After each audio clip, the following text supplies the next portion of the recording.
За үзэгчдээ орой минь төргий Монгол улсаа хөгжүүлэх ток шоу эхэлж байна. За сүүлийн жилүүдэд Монгол улсад энэ шүүхийн шинтгэлийн талаар бас их зүйлийг санаачлан хийж хууль эрх зүйн орчиндөө ч гэсэн багагүй өөрчлөлтүүдийг хийсэн.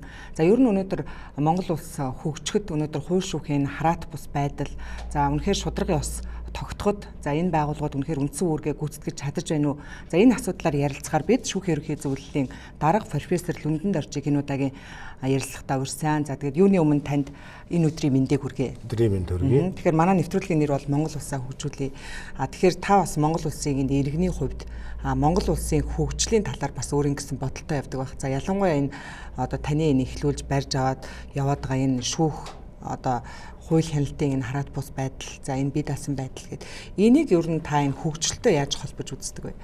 Тэгэхээр би ер нь бүх насаараа л энэ эрдэм шинжилгээ судалгааны ажил хийхдээ Монгол улс нь хаашаа явж гин, хөгжиж гин үү, зам чиг нь хаашаа явж гин гэдгийг судалсаар л баг 20-30 жилийн өмнө үзлээ л дээ. Тэгэхээр би бол Монгол улсын хөгжлийг их өөдрөгөр харддаг.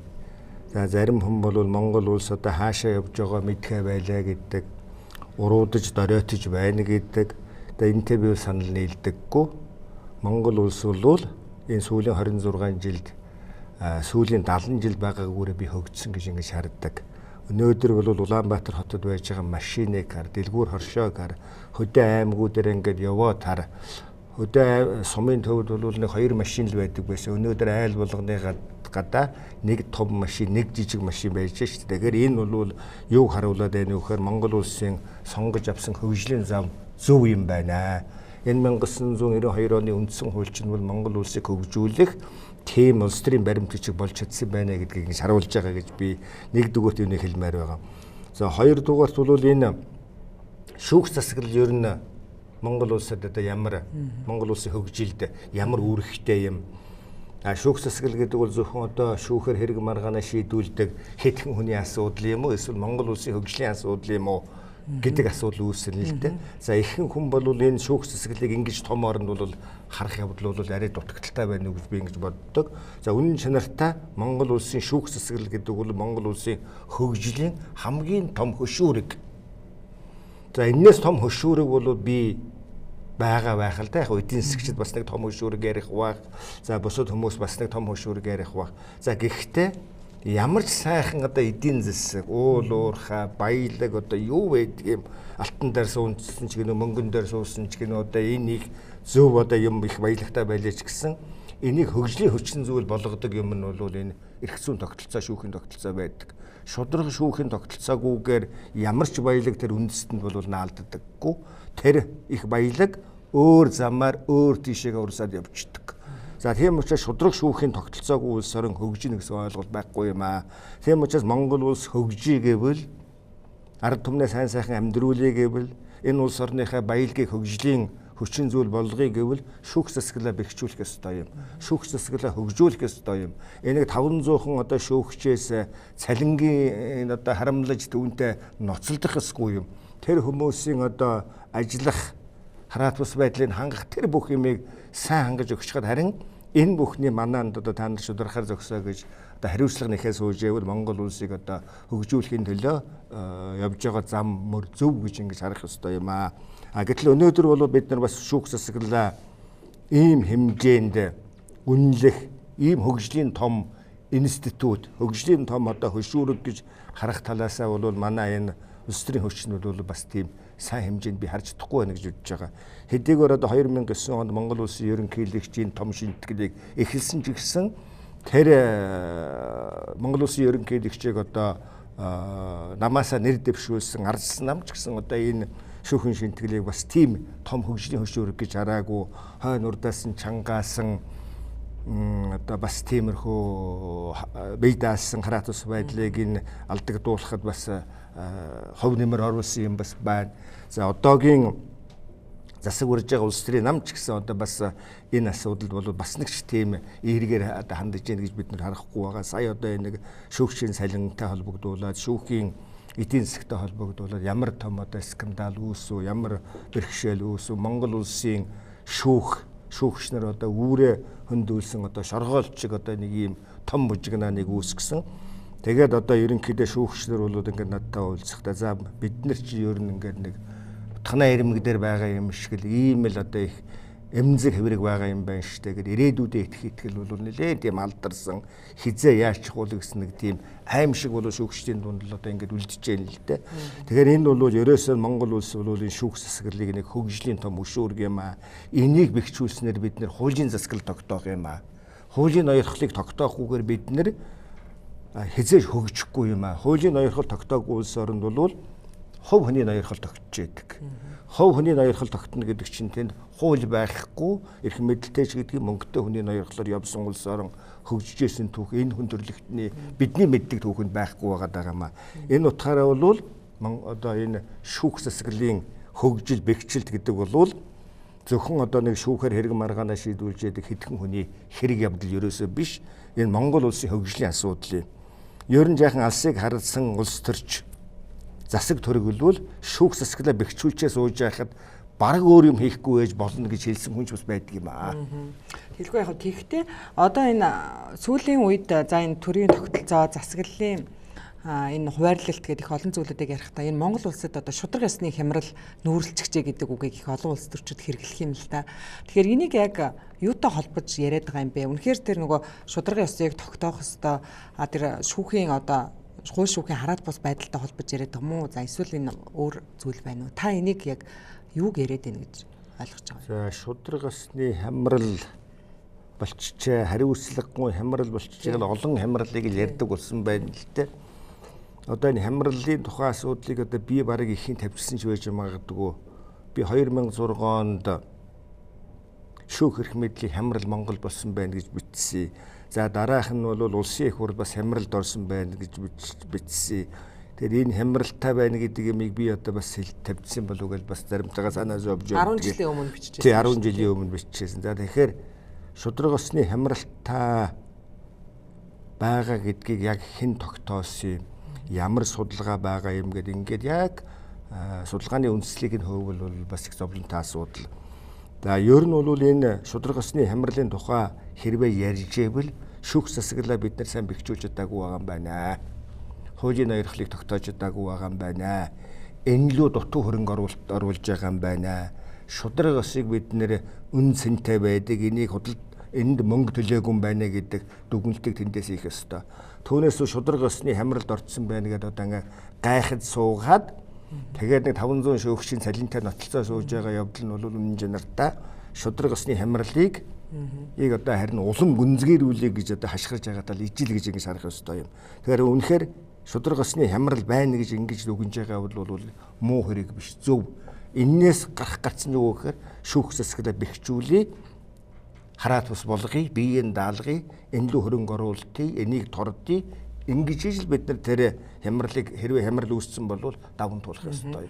Яг энийг одоо их олон жил ярьж байгаад за тэгээд ер нь энэ шүүхийн шинтгэлийг Монгол улс хийх болжээ. Энэ бол одоо хуучин тогтолцоогоор үлдээд байгаа салбар байна гэд бас багагүй хугацаа өнгөрлөлт одоо шүүхийн ерөнхий зөвлөлийг байгууллаа. За шүүхийн тэр одоо тогтолцоонд нэлээд өөрчлөлтүүдийг орууллаа. Тэгээд одоо за мэдээж одоо энэ дээр өөрсдөө бол янз бүрийн үнэлт дүгнэлт өгөө. Тэр олон улсын байгууллага ирж одоо судлаад өөрсдөнд өнгө тавилаа гэлээ штэ. Тэгээд яг энэ судалгаагаар ер нь юу гэж гарсан бэ? За энэ их чухал асуулт байна. Энэ асуултанд бид нар бас хариулахыг нэлээл хичээсэн, олон түмэнд нэлээл хүрэхийг хичээсэн. Тэгээд манай энэ хэвлэл мэдээллийн байгууллага чи ер нь сайн юмд бас нэг жаахан дур муутай болцсон юм уу? Одоо муу юм бол их хүмүүсийн чихэнд бол хурдан хурцдаг, сайн юм бол бас өрөхгүй байна л дээ. Тэгэхээр энэ их сайхан сонирхолтой чухал асуулт байна. Тэгэхээр Монгол улсад энэ шүүхийн шинтгэлийг одоо 20 жилийн өмнө эхэлсэн ч гэдэг юм уу тэгж бас үзэж болно.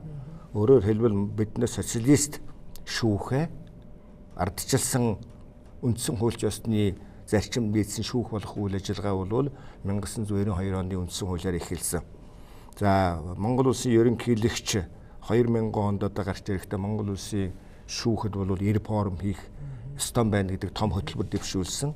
За ингээд бол маш чухал одоо 5 хуулийг баталсан. За энэний дагуу бол энэ сүүлийн 3 жилд маш том өөрчлөлтүүд гарсан. За тэгэхээр энэ өөрчлөлтийг Монголын ард түмэн бол мэдэрч байгаа. За хуучин бол одоо бид нар энэ ард түмний санаа бодлыг үргэлжлэн судалдаг байсан. Шүүхт өөрчлөлт гарсан байна. Хэрэг маргааныг шийдвэрлэхдээ шудраг ханддаг болсон байна. Харилцаа хандлага нь өөрчлөгдсөн байна гэдгийг шүүхээр үйлчлэгээ авсан битгий л үйлчлэгээ аваагүй ард иргэд бол санаа оноогоо хэлээд байна шүү дээ. За тэрч битгий хэл манайх бол одоо хөндлөнгийн байгууллагаар дотооддоо хөгжлийн хэрэлт гэдэг байгууллагаар судалгаа хийж үзсэн. За энэ шүүхийн форум эхлэхээс өмнө бол шүүхэд итгэдэг итгэл бол нэг 15, 23 энэ төргээд тим хөв үлдсэн хувь нь итгэдэггүй байсан. Монгол улсын ерөнхийлөгч Дархан хотод очиод иргэдтэй уулзахдаа хэлсэн шүү дээ. Намайг ерөнхийлөгч болгоход 23% байсан. Одоо бол шүүхэд итгэдэг хөв бол 60 гаруй хувьтай болсон байна. Энэ бол одоо том амжилт гэж. За үнэн чанартай бол иргэдийнх нь одоо 60 болон түүнээс дээш шоу бараг 80 орчим хувь нь бол итгэж байгаа гэсэн дүгнэлт гарсан л да. Ийм явдал бол дэлхийн улс орнууд ховор байдаг. Тэгэхээр энэ бол үнэхээр огцом өөрчлөлт мөн. За энэ өөрчлөлтийг бол бид нар одоо бас их том амжилтанд хүрлээ. Шүүхийн шинтгэлийн үр дүн гарлаа гэдэг. За гэвч бид нар бас одоо энэ дотоодын үнэлгээ байхаас гадна хөндлөнгийн үнэлгээ ямар байдаг юм гэдгийг бид нар бол Германы олон улсын хамтын ажиллагааны нийгэмлэгийн журмаар одоо энэ өөрийн чинь сая асуугаатайгаа судалгааг бид нар хийлгэсэн. Тэгэхээр энэ Германы олон улсын хамтын ажиллагааны нийгэмлэг гэж ямар байгуулга вэ гэхээр засгийн газрынх нь байгууллага 180 улс оронд одоо үйл ажиллагаа явуулдаг ийм газар юм байна. Энэ байгууллагаас бол нэг ийм төсөл хэрэгжүүлдэг. Өөрөөр хэлбэл энэ Judicial Integrity Scan гэж өөрөөр хэлбэл шүүхийн цогц зураглалыг ингэж гаргадаг. Энэ юм манад бол энэ жилийн өмнө тавьсан танах юм хэлэхгүй гэж. Тэгээд надад бол тэр хүмүүс нь хэлэхдээ хэлсэн. Энэний өмнө бол 4 улс орон хэлгсэн их тааруу дүн гарсан шүү. Энэ одоо хөндлөнгийн хараат бус байгаа учраас хэрвээ тааруу дүн гарчих юм бол одоо танаа улс төрийн нөхцөл байдал чинь энэ шинтгэл чинь хийгдсэн хийгдээгүй зардал мөнгөний асуудал хөдөлбөс гараад асуудал үүсэх эрсдэл дагуулд юм шүү. Хийлэхгүйгээ одоо та нар өөрснөө сонгоорой гэж надад асуудал тавьсан. Тэгээд би энийг бодож жагаад ямар ч байсан одоо энэ шүүхийг судалдаг хүний хувьд өмнө ямар байлаа одоо ямар болсон байна гэдгийг би ч одоо бас харж байгаа хүний хувьд бол хэлгий гэдэг санал тавьсан. За ингээд энэ судалгааны групп манай Монгол улсад ирсэн. За энд бол Хельсэн мужийн дээд шүүхийн нэг шүүгч доктор ирсэн. За мөн одоо тэр Германы олон улсын хамтын ажиллагааны нийгэмлэгийн нэг төв офисын нэг доктор, 2 доктор ирээд ингээд ажиллаад 300 асуултанд бол хариулт авсан юм байна лээ. За тэр нь бол ерөөсө Монгол улсын бүх хууль тогтоомжид энэ шүүхийн бие даасан шүүгчийн хараат ус байдлыг хангаж хамгаалах талаарх олон улсын стандартууд нь туссан юм уу, юм уу гэж ингэж бүх юмыг эхлээд тэр 300 асуултанда манайхнаас хариулт авчихад тэг өөрснөө ирээд шүүгч нар шүүхээр хэрэг маргаанаа шийдүүлсэн хүмүүс, за шийдүүлээгүй хүмүүс, хуульчид, за ингээд бус хэвлэл мэдээллийн ажилтнуудтай хүртэл одоо ингэж уулзаж ярилцлага хийж байгаа тэгээд дүгнэлтээ гаргадаг юм байна лээ. За тэгэхээр энэ дүгнэлтээр бол маш эерэг дүгнэлт гарсан. За энэ эерэг дүгнэлт гэдэг нь одоо ямар дүгнэлт гарсан юм бэ гэхээр 2 том одоо ерөнхий дүгнэлт хийсэн. Энийг би хэлье. За нэгдүгээрт нь Монгол улсын шүүхийн шинтгэл нь нийгэм эдийн засгийн хувьд одоо ижил гараатай байсан улс орнуудынхаас төрүүлж явсан байна гэдэг дүгнэлт хийсэн. За ижил гараатай орн гэхээр бид нар юу гэхээр одоо Дундад Азийн орнууд ч байдаг юм уу, Зөв Европын орнууд, хуучин одоо социалист системтэй байсан улс орнуудаас Монголын шүүхийн шинтгэлийг бол төрүүлж явж байна гэж юм дүгнэлт хэлсэн. За тэгэхээр энэ дүгнэлтийг бол мэдээж хэн нэгэн хүн гуйгаад хийлгчээгүй. Тэр хөндлөнгийн хараат бус шинжээчд ийм дүгнэлт хийхдээ хариуцлагатай хандсан байхаа гэж ингэж бодож байгаа. За 2 дугаарт бол хийсэн том нэг ерөнхий дүгнэлт нь юу байна вэ гэхээр Монгол улсын одоо шүүхийн шинтгэлийн хүрээнд хийсэн энэ эрх зүйн шинтгэл нь олон улсын одоо шүүхийн бие даасан шүүгчийн хараат бус байдлын стандартуудын дийлэнхийн гэсэн шүү. За бүгдийг гэж хэлээгүй. Дийлэнхийн үндэснийхээ хууль тогтоомжид тусгаад түүн тэр нь шүүхийн практикад бол хэрэгжиж яана гэж ингэж хэлсэн. Тэгэхээр Монгол улсад одоо хэрэгжүүлж шүүхийн шинтгэлийг одоо хэрэгжүүлж байгаа энэ Монгол улсын ерөнхийлөгчийн санаачилсан энэ багц хууль бол олон улсын стандартад нийцсэн байна шүү гэдэг дүгнэлтийг эндээс хийх ёстой юм. Хоёрдугаарт бол энэ нь бол Монгол улсын шүүхийн практикт хэрэгжиж байгаа юм байна шүү. Энэ бол цаасан дээр байж байгаа уриал оосон биш юм байна гэдэг ийм хоёр ерөнхий том дүгнэлтийг хийсэн. За үүнээс гадна бол үүн дээр нэмээд 3 их том дүгнэлт хийсэн. За нэгдүгээрт нь бол энэ ерөнхий хоёр дүгнэлт дээр нэмээд ямар дүгнэлт хийсэн бэ гэхээр шүүн таслах үйл ажиллагааны хараат бус байдал Монгол улсад хангагдсан байна гэсэн байхгүй. Өөрөөр хэлбэл шүүгч хүн хэрэг маргааныг хинээс хамааралгүйгээр шийдвэрлэх тийм эрхцэн орчин, тийм хамгаалалтыг нь Монгол улсын төр шүүгчдэд бүрдүүлээд өгсөн байна гэдэг ийм том дүгнэлтийг хийсэн. За энийг нь юугаар яадаг юм бэ гэхээр жишээлбэл одоо ингээд хараат бусаар хэрэг хуваарлагдж байна. Программын аргаар шүүнцлэх үйл ажиллагааны ихэнх үйл ажиллагаа явагдаж байна. За ингээд хэн нэгэн ерөнхий шүүгч байдаг юм уу, хэн нэгэн албан тушаалтан тэр шүүгчид одоо тодорхой хэрэг маргааныг шийдвэрлэхэд нөлөөлөх гээд байх юм бол энэ нөхөр над нөлөөлөх гээд шүүгд нөлөөллийн мэдүүлэг бичээд тэр хүний үйл ажиллагаа таслан зогсоогддоггүй тэр хүнд хариуцлага тооцох механизм бүрдсэн байна. Тэгэхээр энэ бол шүүнцлэх үйл ажиллагааны хараат бус байдал бол бий болсон байна гэж ингэж дүгнээд байгаа. За дараагийн нэг чухал дүгнэлт бол Монголын шүүх нээлттэй болж чадсан байна гэж ингэ дүгнэлж ирсэн.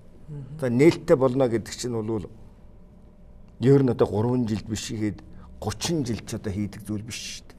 Өнөөдөр өндөр хөгжилтэй орнууд Америкийн нэгдсэн улс ч гэдэг юм уу, холбооны бүгд найрамд Герман улс ч гэдэг юм уу, Европын өндөр хөгжилтэй улс орнууд өөрсөндөө ийм дүгнэлт өгөөгүй байгаа шүү дээ. За энийг юугаар ингэж нээлттэй болсон байна гэж хэлээд байгаа юм бэ гэхээр манай Монгол улсын шүүгчдийн бүх шийдвэр шүүгцэг юм байна гэдэг юм нээлттэй байж байгаа.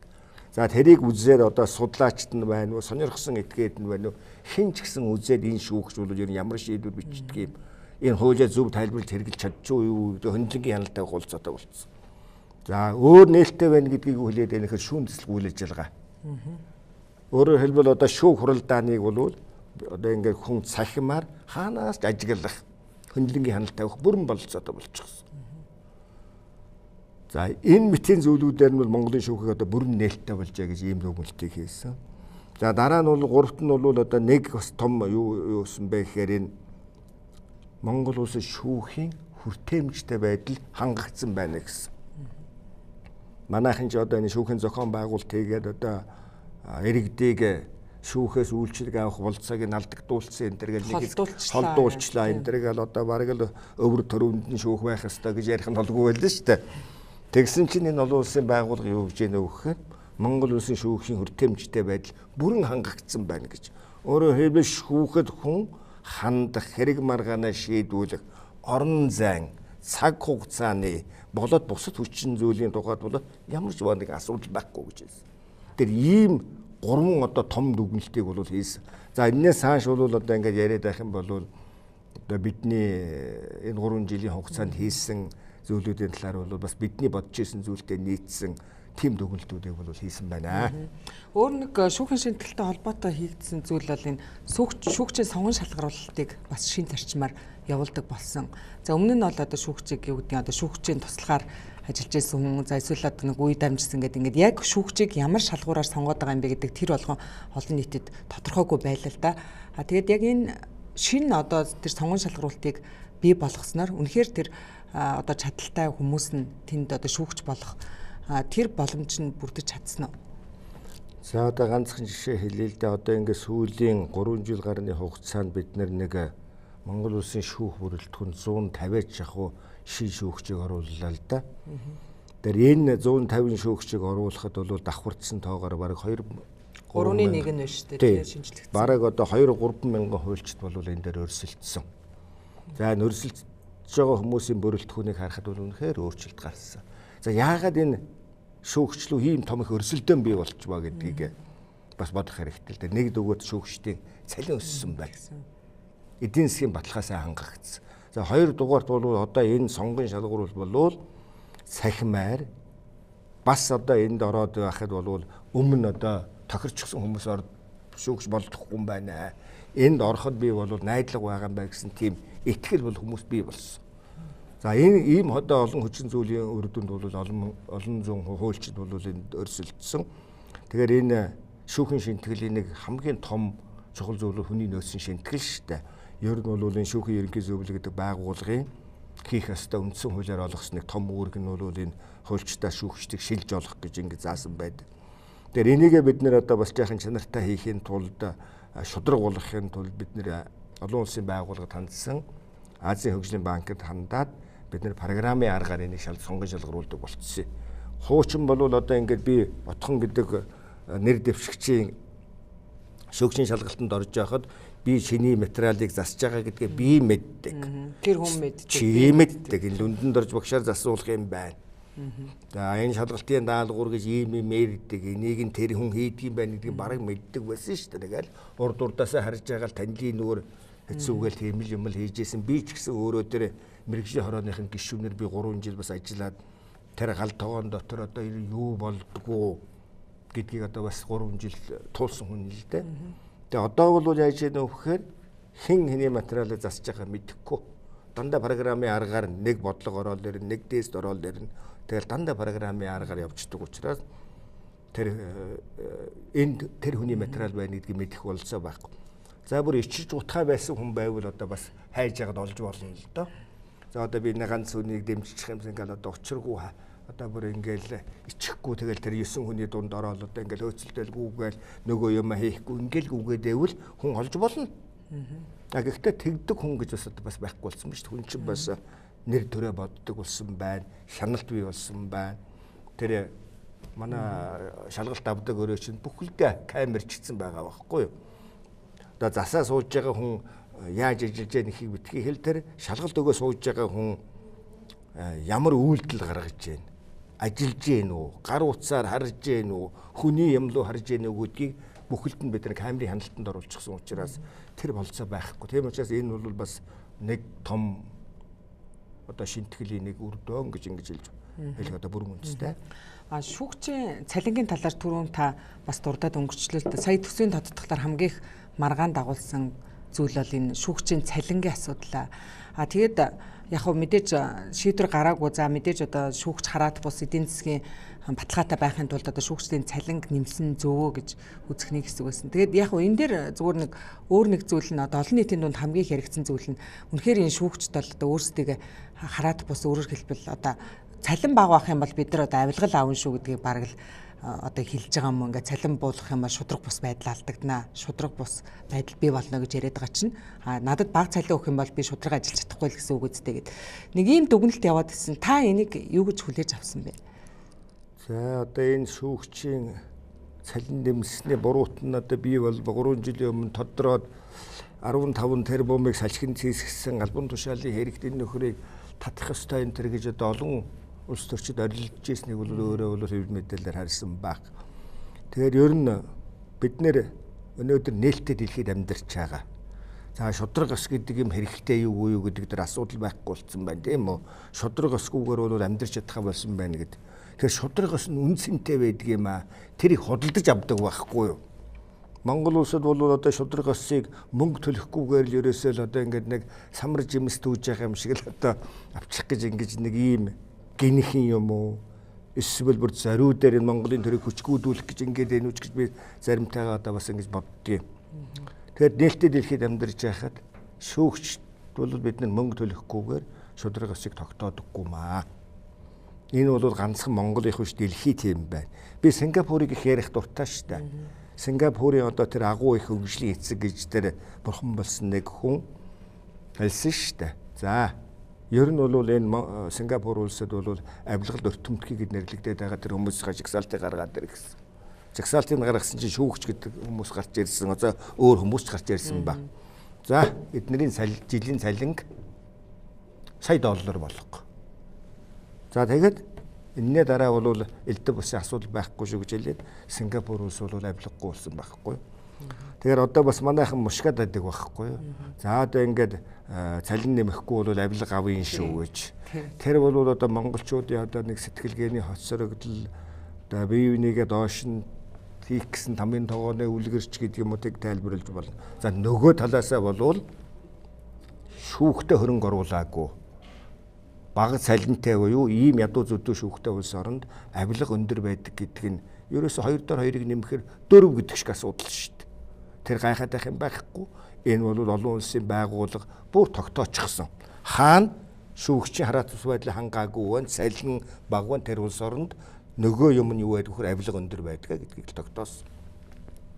За тэгэхээр энэ дээр бол нэг гайхаад ер нь бол шүүгчийн цалинг бага байлгаж байгаад тангар горөгцсөн юм байна, хуульч хүн юм байна, ариун одоо шудраг байх ёстой гэж коммунист лозын ярьж байгаа тэр хүнийг шудраг ажилуулна гэдэг юм бол тэр социалист нийгэмтэй бидний ард үлдсэн түүхэн үед бол тэгж ярьж ирсэн нэг үхээс одоо энэ нийгэмд одоо шүүгч хүн бол тангаар цалинтай ч гэсэн одоо шудраг ажиллах хуульч байна шүү дээ. Тийм байна гэж тийм үлгэрийг бол энэ нийгэмд бол яриад яриаггүй. Тэр социализмд бол бид тийм үлгэр туурдаж явсан болохоос одоо тийм үлгэр ярьж идэг, тэрийгээр одоо ажиллаж идэг тийм хүн гэж энэ одоо энэ нийгэмд бол байхгүйсэн байна. Тэр бол коммунист лозунг гэдэг одоо зүгээр тэрэндээ бол одоо судлахгүйгээр авч үзэхгүйгээр хайчихад тэнд бол асуудал байхгүй гэж ингэж боддөг. За тэгээд сая бол энэ Германы олон улсын хамтын ажиллагааны нийгэмлэгээс энэ одоо манад энэ гаргаж ирүүлсэн тайлан дотор шүүгчийн цалингийн асуудлыг авч үзсэн шүү.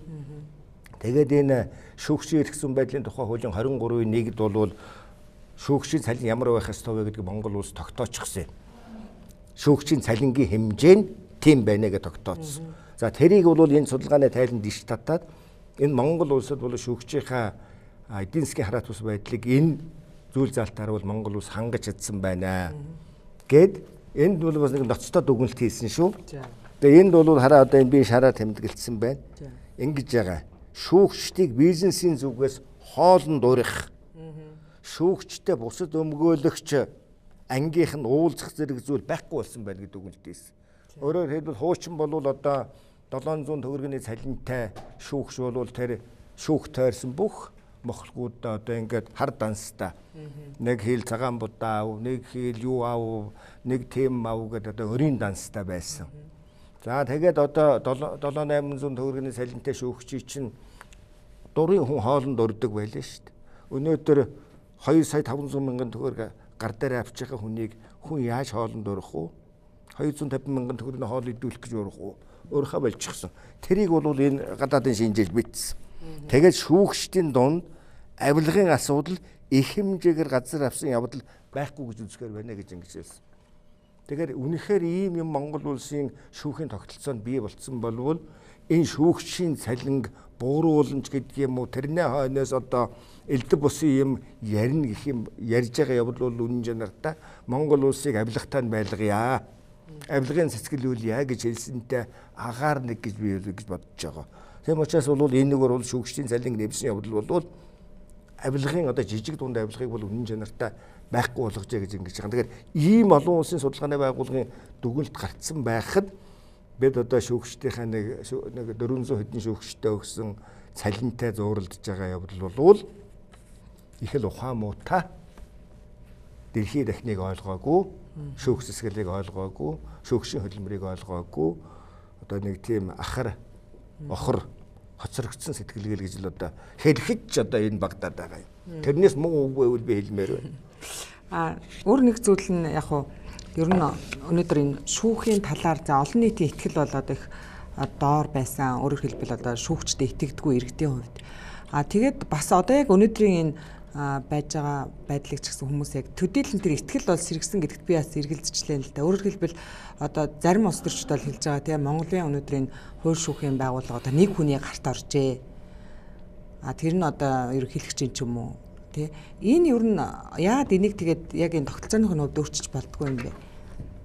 Тэр шүүхийн шимтгэлтэй хамт явах асуудал биш үү? За тэгэхээр нэг хүний гарт орсон ороогүй. За энэ бол энэ шүүх засаглалын тогтолцоог ерөөсөө мэдэхгүй хүний үг байна.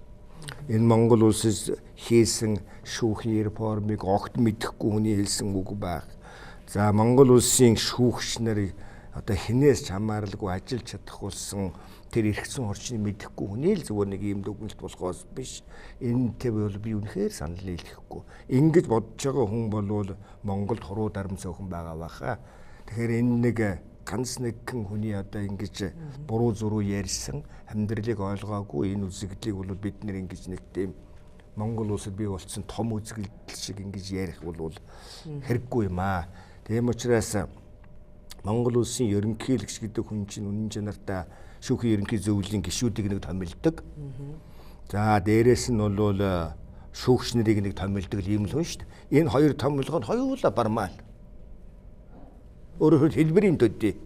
Тэр шүүгчдийн томилгоог ингээд хийхдээ шүүхийн ерөнхий зөвлөл гэдэг нь миний толгойлж байгаа энэ байгууллага аваачаал ингээд тэр хүнд бол бид энэ хүнийг шалгарууллаа ингээд томилоо л гэдэг.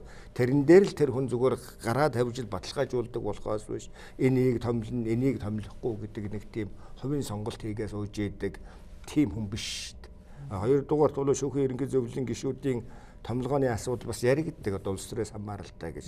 Тийм биш шүү дээ. Шүүхийн ерөнхий зөвлөлийн 5 гишүүнийг бол 3-ыг нь 3 шатны шүүхгээс сонгоод аваачаад тулгачиж байгаа. Харин Монгол улсад бол эргэсэн хувьд бол засах ёстой зүйлүүд байгаа юугууд байгаа. Энэ судалгааны тайлангийн зөвлөмжид бас орж ирсэн.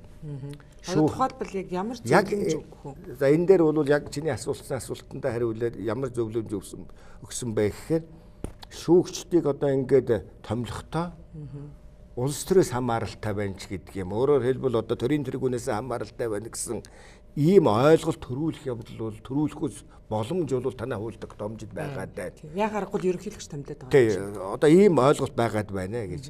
За тэгэхээр энийг тодорхой болгочих. Тэгэх юм бол энэ хардлага байхгүй болно гэдэг тийм утгатай энд орсон байж байгаа. За хоёрдугаар шүүхийн ерөнхий зөвлөлийн 5 гишүүнийг томилж байгаа нь бол бас ерөнхийдөө татгалзах эрхтэй юм шигээр хууль тогтоомжинд байгаа явдал бол энийг засаж байгаа л гэж байгаа. Өөрөөр хэлбэл тийм хуулиар бол одоо тэр хүн жишээлбэл ямар ерөнхийлөгч байхаас хамаарад тэр юмд бол оролцоод байх ч гэдэг юм уу татгалзах тиймэрхүү болцоо танаа хууль тогтоомжид байгаа даа. Энийгээ засаал гэсэн тийм зөвлөмжийг л өгсөн. Жишээлбэл одоо шүүхийн ерөнхий зөвлөлийн гишүүдийг энэ томилгоон дээр үнэн чанартай 3 шатны шүүхээс сонгуулийн журмаар гараад ирсэн хүнийг ерөнхийлөгч бол татгалзах эрхгүйгээр томилно гэдэг хуулийн заалтыг хийж өгөх хэрэгтэй л гэж үнэн чанартай хэлээд байгаа хэрэг байхгүй юу? Манай тийм хууль байхгүй томилно л гэсэн байгаа. Бас татгалзаж болохгүй гэдэг тийм заалт нь хуулинд байхгүй учраас хүмүүс тэгээд байгаа. Тэгэхээр явандаа нөгөө Москваг нэг өдөр бариагүй гэдэг шиг иймэрхүү сайжруулах зүйлтэй засварууд бол хийх ёстой. Өөр нэг шүүгчийн цалинтай холбоотой яригдсан асуудал энэ шүүхийн ерөнхий зөвлөл гэж нэг одоо эрх мэдэлтэй том байгууллага бий болоод одоо 150-д хүн ажилласан ийм нөхцөр бүтцтэй үргүү зардлыг бий болгосон ийм байгууллагыг байгуулчлаа гэд. Одоо энэ бол таны л одоо санаачилсан таны хийж явсан зүйл шүү дээ. Энтэй ийм шүүмжлэл явж байсан. Үнэхээр өнөөдөр энэ шүүхийн ерөнхий зөвлөл яг хэдэн хүний бүрэлдэхүүнтэй ажиллаж байна. Гэхдээ тэгэл одоо энэ нэг төрөөчийн ардчилсан намын үед л ихэлсэн яриа л дээ. Шүүхийн ерөнхий зөвлөл гэдэг байгууллагыг л нэг олон хүнтэй том байгууллага, том байшин суучлал гэдэг. За бид нар бол одоо тэр тасхны овооноо тэнд нэг бариад хайчихсан. Дээд бүтц байхгүй, одоо ч байхгүй. За халуун хөдөн ус байхгүй, бохирын шугам байхгүй, нэг юм байшин бариад хайчихсан. Тэгээд тэр нь бол одоо ингээд бараг л амтны өөр шахуу болчихсон юмыг бид нар засаад орсон л доо.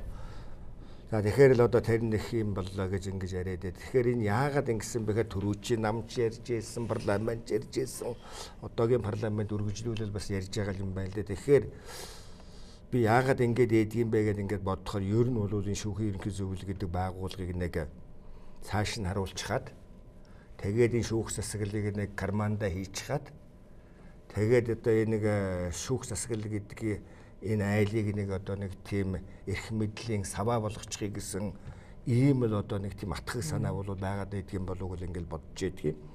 Тэгэхээр шүүхийн ерөнхий зөвлөл гэдэг энэ айл бол үндсэн хуулийн байгууллага шүү. За үндсэн хуулинд бол жишээлбэл одоо сангийн яам байна гэж бичээгүй шүү. Шүүхийн ерөнхий зөвлөл байна гэж хэлсэн.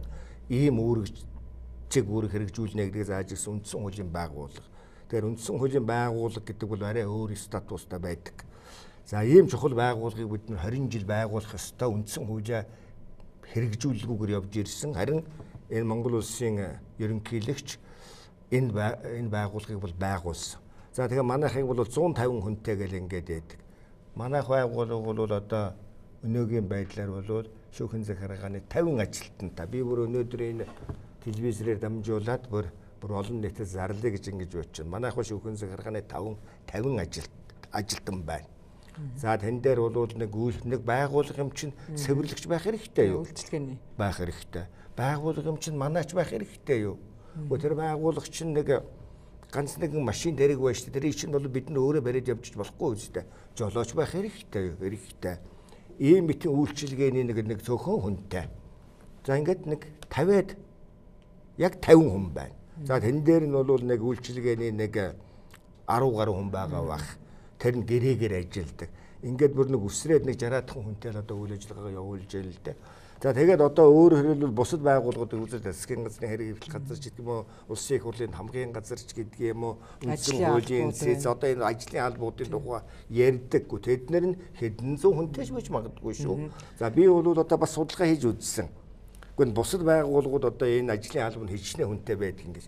Монгол улсын хэмжээнд ийм том ажлыг хийдэг манай байгууллага шиг цөөхөн хүнтэй байгууллага бол Монгол улсад байхгүй юм байна лээ. Тийм учраас одоо хэвлэл мэдээллийн манай тэр тогтоол шийдвэрийг отж үзээд энийг ингэж эвэргээд байгаа тэр улс төрчид бол сайн тайлбарлаж өгвөл би их баяртай байх болно гэж байна. За баярлалаа. Бид хоёрын ярилцлагын цаг өндөрлөж байна. Хоёулаа энэ шүүхийн шинжилгээний талаар нэлээд гол асуудал ярьчлаа л да. Нэгэнт та бас төрийн онол судлаач хүний хувьд өнөөдөр энэ нүүрлээд байгаа за хямралч гэж яриад байгаа янз бүрээр томилоод байгаа энэ улс орон ер нь нэг өөрчлөлт шинжилт хийхгүй болохгүй гэсэн зүйлийг их ярьж штэ дээр доргоо одоо засаглалын хямрал гэх эдийн засгийн хямрал гэх төрийн тогтолцооны хямрал гэх их олноор тодорхойлж байна. Та бас энэ олигархийн дарангуулаас ардчилд хүрэх зам гэдээ бас нийтлэл бичижсэн. Тэгээ ер нь таны хувьд өнөөдөр яг энэ Монгол улсад энэ бий болцоход байгаа энэ өөрчлөлт реформыг хийхэд юунаас эхлэх ёстой хамгийн гол өөрчлөх ёстой зүйлийг та юу гэж тодорхойлж байгаа вэ? За наадах чинь үн шүү дээ одоо ингээд томч их чухал асуудал асуулчлаа. Тэгээд энэ нэвтрүүлгийн төгсгөлд одоо 1-2 хүн үгээр бол сэгэлж хийж болохгүй. Юм хэлэх гэж байгаа бол бас үздэлгээ гаргах ёстой их том асуудал л да. Тэгэхээр би одоо нэлээд олон жилийн өмнө бараг 15-6 жилийн өмнө олигархийн дарангууллаас ардчилд хүрэх зам гэдэг нэг том нийтлэл бичижсэн. За намайг тэр нийтлэлээ бичиж намайг ойлгодгүйсэн миний шавнаар хүртэл одоо өнөөдөр юу хизээний олигарх вэ? Одоо энийг ойлгоод ерөөсөө энэ нэрээ засах ёстой хийх ёстой юм байна гэж ингээд бас зарим ойлгоод бас тэр талаар анхаарал тавиад явж байна л да. Тэгэхээр хамгийн товчоор хэлэх юм бол Монгол улсын энэ өнөөдрийн энэ төрийн тогтолцоонд хамгийн том асуудал байгаа юм. Төрийн тогтолцоогоо бид нэр зөв болохгүйгээр энэ хөлөг онгоцтой Монгол улсыг нэг хөлөг онгоц гэдээ ойлгох юм бол тэрнээ капитан байрладаг тэр залуурын хэсгэнд нь бол асуудалтай байгаа юм. Тийшээ явуулах гээр нөгөөтг нь залж чадахгүй өөрчилж явуулчаад байгаа юм л да. Тэгэхээр төрийн тогтолцоонд хамаг асуудал байгаа. Төрийн тогтолцооны хамаг асуудал бол үндсэн хуулинд байгаа. Үндсэн хуулиндаа бид нар бол энэ 3 эрх мэдлийг уг нь бол хараат ус гэж заасан. Тэр асуудалтай бас 3 эрх мэдэл байна гэж хэлчихэд энийг бол зөв байрлуулж чадаагүй. Улсын их хурл гэдэг байгууллагад бид нар хамаг эрх мэдлийг овоолцоход за тэгээд одоо энэ олонхын дарангууллыг гэдэг юмнаас бол Монгол улс бол салж чадхаа байсан. Энэ олонхын дарангууллыг өөрчилдөг хүмүүс нөгөө олонх байж байгаа учраас ингээд үнэн чанартай нөгөө бүлэглэл бий. Ийм том бүлэглэл бий болчихсон. Эннээсээ Монгол улс гарч чадахгүй болчихсон. Ийм их зовлонтой байдал бий болчиход байл да. Тэгэхээр бид нар үндсэн хуулиа өөрчлөхгүйгээр энийг бол засах болцоо байхгүй. За хамгийн гол нь бол юмыг өөрчлөе засъя гэвэл юу болохгүй байгаа гэдгийг эхлээд онцлох ёстой юм. Үндэснээр онцлох ёстой. Бүгдээрээ хөлийн зөвшөөрөх ёстой. Тэгэхээр үндсэн хуулинд байна. Энэ улсын их хурл гэдэг энэ байгууллагада бид нэр хамаг эрхээ овоолж хаяад нөгөө хоёр эрх мэдэлтэй бид нар бол хийх ёстой зүйлийг нь бол хийх болцоог нь олгоогүй байна гэдгээ одоо л дөнгөж ярьж эхэлж байна. Жишээл одоо өнөөдөр бол засгийн газрын буюу ерөнхий сайдад хийх ёстой эрхийг бид нэр өгөөгүйгээс болоод ийм болчлоо гэдэг. За төсөв ингээд ороод ирдэг. Ороод ирэнгүүт нь улсын их хурл божигнуулж хаяал. Ингээл нөгөө засгийн газрын боловсруулсан төсөл чинь байхгүй болоод 76 одоо тойроглоо хуваарлагдаад ингээд Монгол улсыг чи яаж өгжүүлэх юм? Тэгээ энэ мэтийн юмнуудаа бид нар үндсэн хуулинд нэмэлт өөрчлөлт оруулж засахгүйгээр явахгүй. Харин энийг өнөөдөр намайг одоо энэ 15 жилийн өмнө энийг бичиж хахад хинч ойлгодоггүй хэн нэгэн хүнийг одоо улс төрийн хувьд дэмжиж ордны профессорын үүрэг гүйцэтгээд явж байгаа юм шиг ингээд нүд үзүүрлээд байхаар нь би энэ тухай судалгаагаа ерөнхийдөө чимээгүй болоод ингээд зогсоодсон. Тэгээд нэг урт чар дээлтэй хүнийг дэмжээд байна энэ төр гэж хэлээдсэн тэр урт чар дээлтэй хүн чим байсан мэдэхгүй ингээд нэг жаахан ордны профессорын үүрэг гүйцэтгэлээ энэ төргээд миний өөрийн судалгаа хийдэг энэ чиглэл чинь энэ төрийн зохицолцоо үндсэн хууль болохоор ордонтой заавал холбогдчиход байдаг. Тэгээ янз бүрийн нэр хаяг зүгээд байхад ч одоо их сургуулийн эрдэмтэн хүнд одоо бас иймэрхүү нэр хаяг зүгээд байхад нь одоо бас шавнырын минь итгэл үнэмшил тааруу байдаг юм болоо би орчихсон. Тэгээд тэр 15 жилийн өмнө миний ярьж байсан үеийг бол тэгж буруугаар ойлгож байсан. Харин өнөөдөр олон хүн энийг ойлгодог болж байгаа. Тэгэхээр би энэ бол төрийн тогтолцоогоо засах тэр юм бол одоо ойлгох хүмүүсийнтэй олж ирж байгаа явдал бол энэ засагдах тал руугаа явж байгаа юм байна гэж ингэж ойлгож байгаа. Гэхдээ хизээ засагдахыг бас хэн ч бас хэлж мэддэггүй. Ямар ч байсан засах ёстой цэг нь бол ойлгомжтой байгаа. Судалгааны хувьд бол гараад ирсэн. Энийг хийх улс төрийн эрд зориг, улс төрийн хүчний харьцааны зөв нөхцөл байдал бүрэлдэх гэсэн. За баярлалаа. Яг энэ сэдвээр би бас дараагийн нэг Монгол улсаа хөгжүүлээд таныг урьж энэ бол маш том тогтолцооны өөрчлөлтийн асуудал ярих гэж байгаа болохоор энэ үнэхээр сүүлчийн энэ хоромд багтахгүй зүйл байлаа л да. Гэхдээ дараагийн удаа би хоёулаа яг энэ сэдвээр ярилцъя тусна. Тэгээ одоо би танаа Монгол улсаа хөгжүүлэх гэдэг нэвтрүүлэгт 2-3 удаа л орж ирэл дээ. Тэгээл нэг сүүл рүүгээ нэг иймэрхүү асуулт асуугаад тэгэл дараа ярилцъя гэл тэгэл дараа ярилцдаг. За дараагийн удаа яг хамгийн ихний асуултаас нь эхлэе. За танд их баярлалаа. За эрхэм үзэгчдээ өнөөдрийн манай Монгол улсаа хөгжүүлэх ток шоуны зочноор за шүүхийн ерөнхий зөвлөлийн дарга профессор Лүндэнд орж оролцлоо. Ингээд бидэнтэй хамт үзэгчдээ баярлалаа.